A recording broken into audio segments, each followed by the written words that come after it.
Setelah Indonesia kembali dalam bentuk negara kesatuan, pada tahun 1950 pemerintah Indonesia mengalami ketidakstabilan politik dikarenakan menganut sistem demokrasi liberal yang dipimpin oleh seorang Perdana Menteri dan dibantu para kabinet.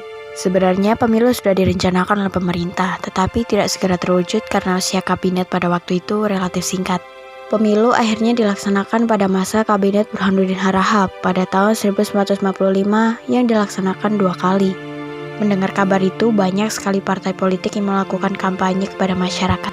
Pada tanggal 29 September 1955 dilakukan untuk memilih anggota DPR atau parlemen. Lalu pada tanggal 15 Desember 1955 dilakukan untuk memilih Dewan Konstituatif.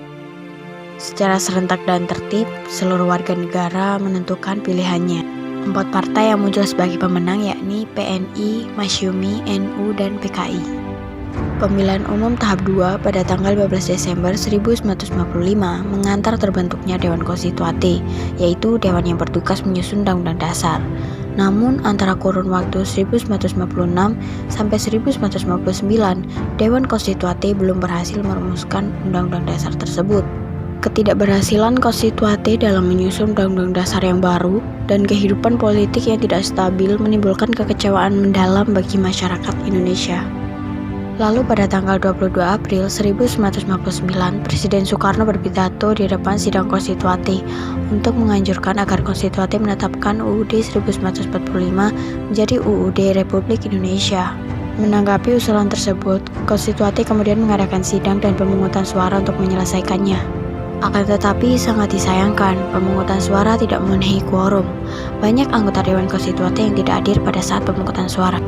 Kemudian saat diadakan pemungutan suara yang kedua pada tanggal 2 Juni 1959, pemungutan suara juga tidak memenuhi quorum. Dengan demikian, terjadi lagi kemacetan dalam konstituante. Pada tanggal 3 Juni 1959, para anggota dewan mengadakan reses atau istirahat bersidang.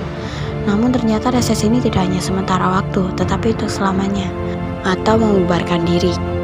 Untuk menanggulangi hal-hal yang dapat membahayakan negara, Letjen A.H. Nasution mengeluarkan larangan bagi semua kegiatan politik terhitung sejak tanggal 3 Juni 1959. Namun kehidupan politik semakin buruk dan mengancam persatuan dan kesatuan bangsa. Di berbagai daerah banyak sekali pemberontakan yang terjadi untuk merebut kekuasaan. Ditambah lagi partai yang mempunyai kekuasaan tidak mampu menyelesaikan persoalan.